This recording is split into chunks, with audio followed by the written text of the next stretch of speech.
ईश्वर की आराधना करने के कई तरीके हैं। उन्हीं में से एक है परिक्रमा, जिसका अर्थ होता है अपने इष्ट के चारों ओर गोलाकार घूमते हुए ईश्वर की शरण में जाना। आप जिस भी चीज की परिक्रमा करते हैं वह हमेशा आपके दाईं ओर होना चाहिए।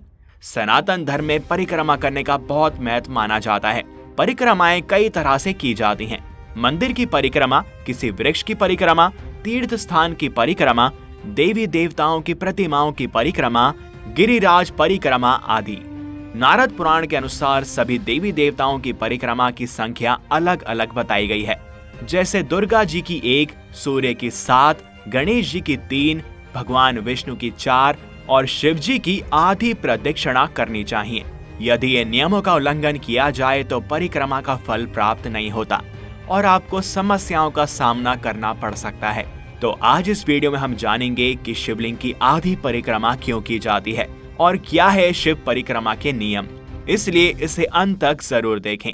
और अगर आप चैनल पर नए हैं तो इसको सब्सक्राइब कर लें और बेल आइकन को प्रेस करना ना भूलें और हमारे साथ बोलें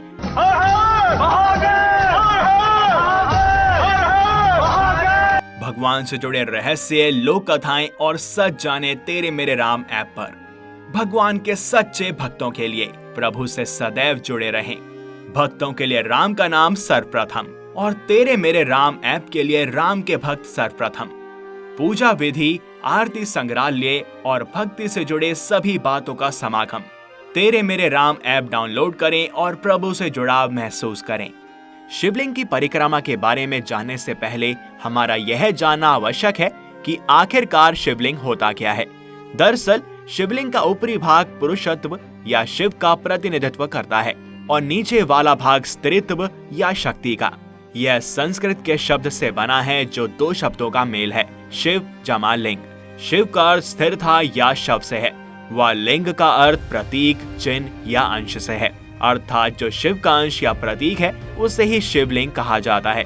जब हमारे महापुरुषों ऋषि मुनियों ने लाखों वर्ष पूर्व शिवलिंग की रचना की और उसे विश्व के सामने रखा, तब उनकी यह खोज अद्वितीय थी, जो पूरे ब्रह्मांड, ऊर्जा, पदार्थ, मनुष्य योनि, जीवन, उत्पत्ति और उदय का प्रतिनिधित्व करता है।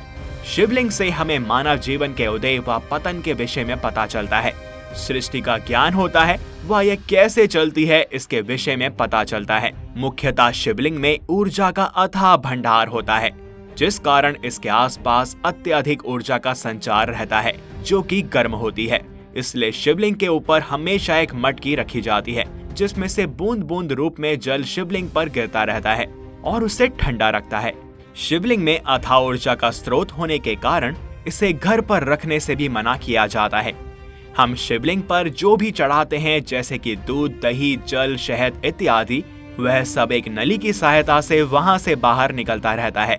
यह सब जिस नली से बाहर निकलता है उसे ही सोमसूत्र, जलधारी, जलहरी या निर्मली के नाम से जाना जाता है।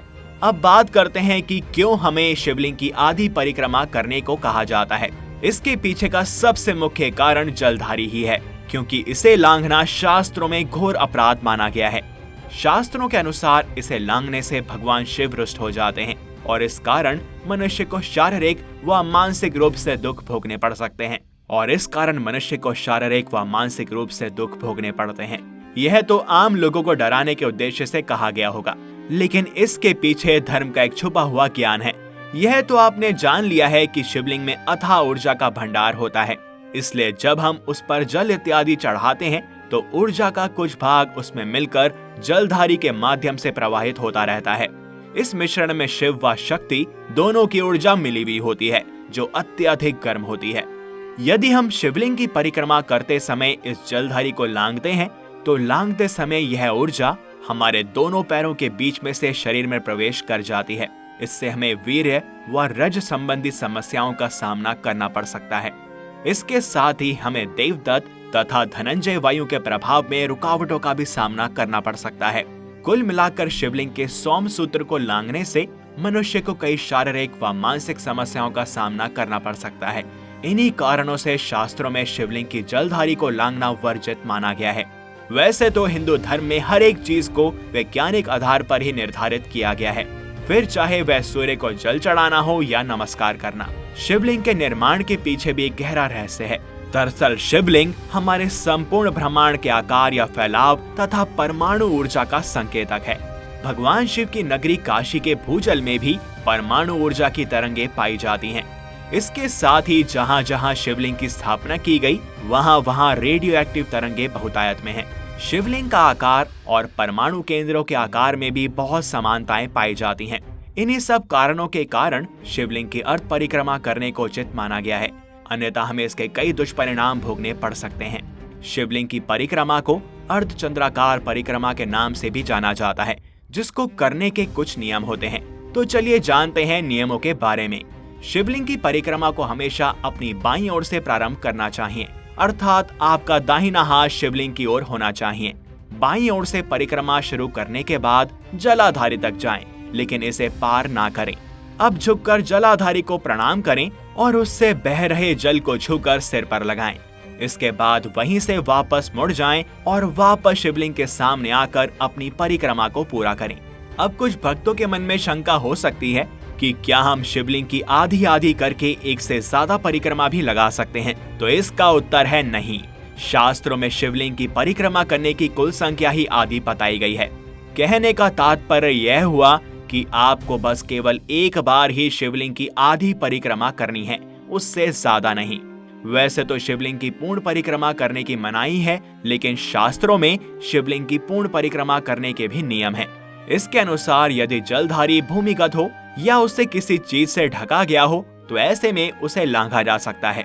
शिवलिंग की आधी परिक्रमा करने को इसलिए ही कहा जाता है क्योंकि इसके ऊपर से जाने पर जलाधारी की ऊर्जा हमारे भीतर प्रवेश कर सकती है। लेकिन यदि यह भूमिगत होगी या ढकी हुई होगी तो ऐसी स्थिति में शिवलिंग की पूर्ण परिक्रमा की जा सकती है। पर इसके अतिरिक्त भी आपको कुछ और खास बातों का ध्यान रखना चाहिए। शिवलिंग की आधी परिक्रमा करने को कहा जाता है, लेकिन शिव जी की मूर्ति की पूर्ण परिक्रमा ही करें। जलाधारी से उल्टे पांव वापस नहीं आना है, अपितु पीछे मुड़कर वापस आएं। जलधारी से वापस आने से पहले उसके जल को अवश्य स्पर्श करके अपने सिर से लगाएं। शिवलिंग की परिक्रमा करते समय छोटे बच्चों को गोद में या उनका हाथ पकड़ कर रखें, क्योंकि वे गलती से जलधारी लांघ सकते हैं। जलधारी जब पूरी तरह से ढकी हुई हो, ऐसी स्थिति में ही उसे लांघे, अन्यथा नहीं। अगर घर में ही शिवाभिषेक कर रहे हैं तो भी पानी को ऐसे स्थान पर ना बहने दें जहां से गुजरने का रास्ता हो, बल्कि शिवलिंग का जल अभिषेक करने के बाद बहते हुए जल को किसी पात्र या कलश में एकत्रित कर लें। फिर इस पवित्र जल का छिड़काव पूरे घर और परिवार के सदस्यों पर करें। इससे नकारात्मक शक्तियां दूर हो जाती हैं और परिवार के लोगों को भी रोगों से मुक्ति मिलती है। तो अगली बार जब भी शिव की पूजा करें तो इन खास बातों का ध्यान रखें और एक बार हमारे साथ पुनः बोलें,